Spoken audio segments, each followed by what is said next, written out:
एक छोटे से गांव में दो प्यारी बहनें रहती थीं। धान्या, जो 10 साल की थी, और सेजल, जो 4 साल की थी। दोनों बहनें हमेशा नई नई जगहों पर घूमने और साहसिक काम करने की कल्पना करती रहती थीं।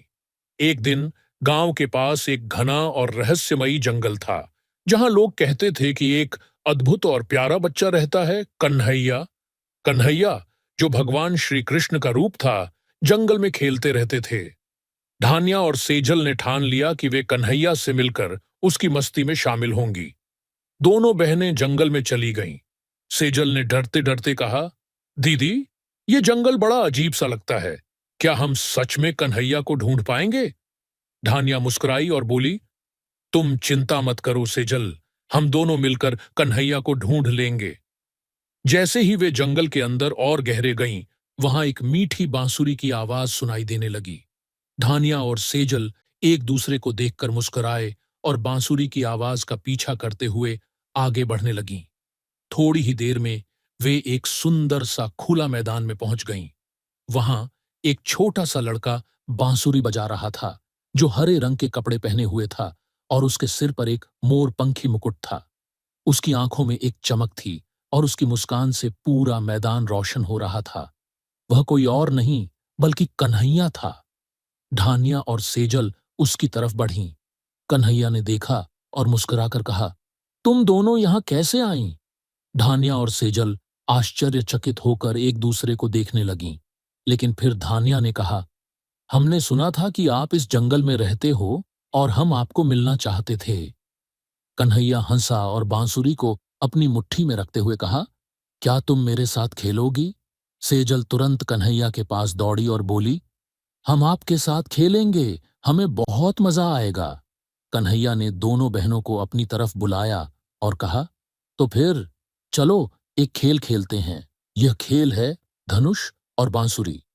कन्हैया ने अपनी बांसुरी से एक खास धुन बजाई और अचानक एक चमकदार तीर धनुष उनके हाथ में आ गया। अब तुम दोनों को इसे लक्ष्य पर सही से मारना होगा, लेकिन ध्यान रखना, यह कोई साधारण खेल नहीं है, इसमें दिल से खेलना होता है। धान्या और सेजल को थोड़ी घबराहट हुई, लेकिन कन्हैया ने उन्हें साहस दिया और कहा, कोई डर नहीं, तुम दोनों जितनी सच्चाई से खेलोगी उतना ही आनंद मिलेगा। धान्या ने अपनी आंखें बंद कीं और पूरी तरह से ध्यान केंद्रित किया। फिर उसने धनुष खींचा और एक तीर निशाने पर लगाया। तीर सीधे लक्षित बिंदु पर गिरा। कन्हैया और सेजल ने खुशी से तालियां बजाई। अब बारी थी सेजल की। वह थोड़ी हिचकिचाई, लेकिन कन्हैया ने प्यार से कहा, सेजल, तुम भी कर सकती हो, सिर्फ अपने दिल की सुनो। सेजल ने अपनी आंखें बंद कीं और तीर को सही दिशा में छोड़ दिया। तीर भी लक्ष्य पर पहुंच गया। कन्हैया झूमते हुए बोला, वाह, तुम दोनों ने बहुत अच्छा खेला। देखो, खेल के माध्यम से तुमने अपनी सच्चाई और दिल की शक्ति को पहचाना। फिर कन्हैया ने अपनी बांसुरी बजाई और पूरी वादी में एक अद्भुत शांति फैल गई।